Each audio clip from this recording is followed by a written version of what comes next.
এই সরকারের উদ্দেশ্যে পরে কথা বলবো, আগে বিএনপির ইতিহাস বলি। মরা আওয়ামী লীগের ইতিহাস বলে আমি আর সময় নষ্ট করতে চাই না।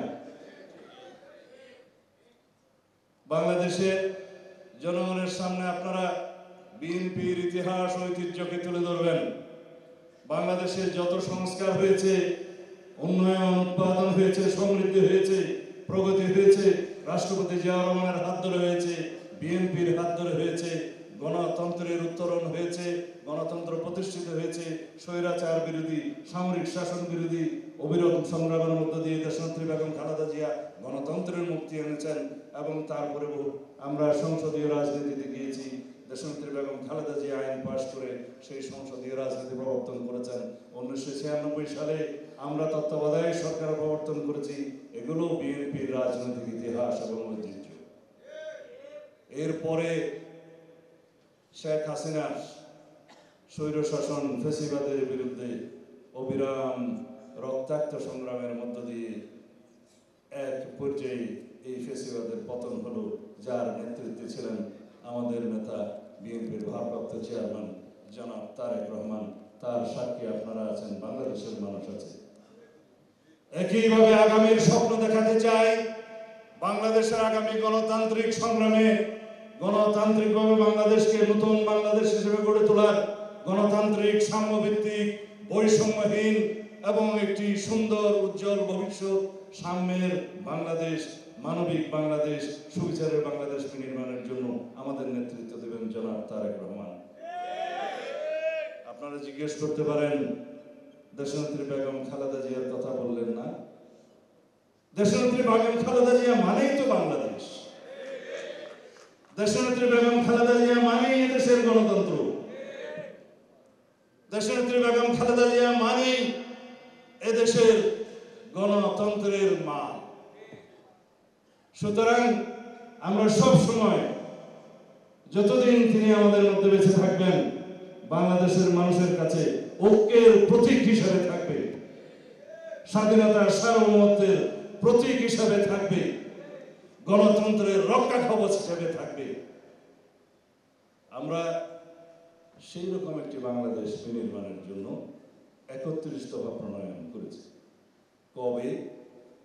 স্বৈর শাসনের পতনের আরো ১.৫ বছর আগে 2023 সালের 13 জুলাই পল্টনের রাজপথে বিশাল জনসভার মধ্য দিয়ে আমাদের দলের মাননীয় ভারপ্রাপ্ত চেয়ারম্যান 31 দফার প্রস্তাবনা বাংলাদেশের মানুষের কাছে তুলে ধরেছিলেন। তিনি বলেছিলেন, এই 31 দফার ভিত্তিতে রাষ্ট্র সংস্কার করা হবে, রাষ্ট্র কাঠামো মেরামত করা হবে। এই 31 দফার মধ্য দিয়ে সংবিধানের গণতান্ত্রিক সংস্কার হবে, একটি বাসযোগ্য, সুন্দর, সাম্যভিত্তিক, মানবিক মর্যাদার এবং সুশাসনের বাংলাদেশ প্রতিষ্ঠা করা হবে। আমরা করব সংবিধান সংস্কার কমিশন, আমরা করব বিচার বিভাগ সংস্কার কমিশন, আমরা করব বলেছিলাম প্রশাসন সংস্কার কমিশন, মিডিয়া সংস্কার কমিশন সহ সর্বক্ষেত্রে যতগুলো সংস্কার কমিশন করার আগে আমরা করব, সেই সংস্কার কমিশনের মধ্য দিয়ে বাংলাদেশের মানুষের মতামতের মধ্য দিয়ে একটি ঐক্য সৃষ্টি করে, ঐক্যমতের ভিত্তিতে আমরা সেই সমস্ত কর্মসূচি প্রণয়ন করে একটি শক্তিশালী গণতান্ত্রিক বাংলাদেশ রাষ্ট্র বিনির্মাণ করব। এই ছিল আমাদের প্রতিশ্রুতি। আমরা জানতাম না ফ্যাসিবাদের পতন কবে হবে, কিভাবে হবে, কত রক্তপাতের মধ্য দিয়ে হবে, কিন্তু আমরা জানতাম এই ফ্যাসিবাদের পতন হবে, খুব শিগগিরই পতন হবে। কোন স্বাভাবিক পন্থায়, কোন স্বৈর শাসন, কোন ফ্যাসিবাদ চিরস্থায়ী হয় না, তাদের পতন হয় এবং অতি অবশ্যই নিষ্ঠুরভাবে পতন হয়। এটাই সভ্য দুনিয়ার ইতিহাস। হাসিনার পতনও নিষ্ঠুরভাবে হয়েছে।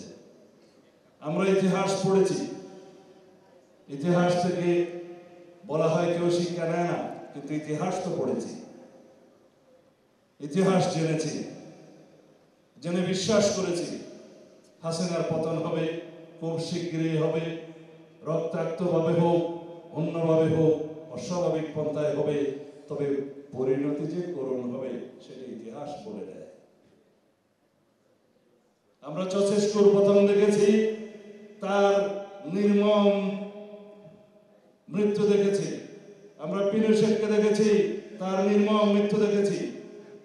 আমরা মধ্যপ্রাচ্যের দুই একজন স্বৈর শাসককে দেখেছি, জনগণের বিরুদ্ধে যারা দাঁড়িয়েছিলেন তাদের উৎখাত হতে দেখেছি, তাদের নির্মম পতন দেখেছি, নির্মম হত্যাযজ্ঞ দেখেছি। এগুলো ইতিহাসের সাক্ষী অহরহ দিতে পারি, না দেয়াই ভালো হবে। আমরা মনে করেছিলাম এই স্বৈর শাসক বাংলাদেশের মানুষের দাবি মেনে নিয়ে তার নিজের বিচারের কাজ গড়ায় দাঁড়াবেন, কিন্তু ইতিহাস তা বলে না। সেজন্য আমরা বিচারের ব্যবস্থা করছি। আওয়ামী লীগের দলগতভাবে বিচার হবে এবং এই গণহত্যা, মানবতা বিরোধী অপরাধের জন্য যারাই দায়ী, ব্যক্তিগত অপরাধের জন্য, ইন্ডিভিজুয়াল ক্রিমিনাল লায়াবিলিটির জন্য তাদেরকে কাঠগড়ায় দাঁড়াতে হবে, নিয়ে আসতে হবে। যারা এখন কাঠগড়ায় দাঁড়িয়েছে তারা সংখ্যায় অনেক কম, তাদের প্রত্যেককে দাঁড়া করানো হবে। যারা বাংলাদেশের মানুষের উপরে হেলিকপ্টার থেকে গানশিপ দিয়ে গুলি করে এদেশের জনগণকে হত্যা করেছে। জাতিসংঘের রিপোর্ট 1400 মানুষকে তারা হত্যা করেছে, কিন্তু প্রকৃতপক্ষে এই সংখ্যা 2000-এর বেশি। তারা রেকর্ড ভিত্তিক রিপোর্ট প্রণয়ন করেছে, সেজন্য সংখ্যা কিছু কমেছে। জাতিসংঘের রিপোর্ট আছে তারা 20,000-এরও বেশি মানুষকে চিরতরে পঙ্গু করেছে, অন্ধত্ব বরণ করেছে, শয়ে শয়ে 2 চোখের অন্ধত্ব বরণ করেছে 500 শতাধিক, 1 চোখের অন্ধত্ব বরণ করেছে অসংখ্য।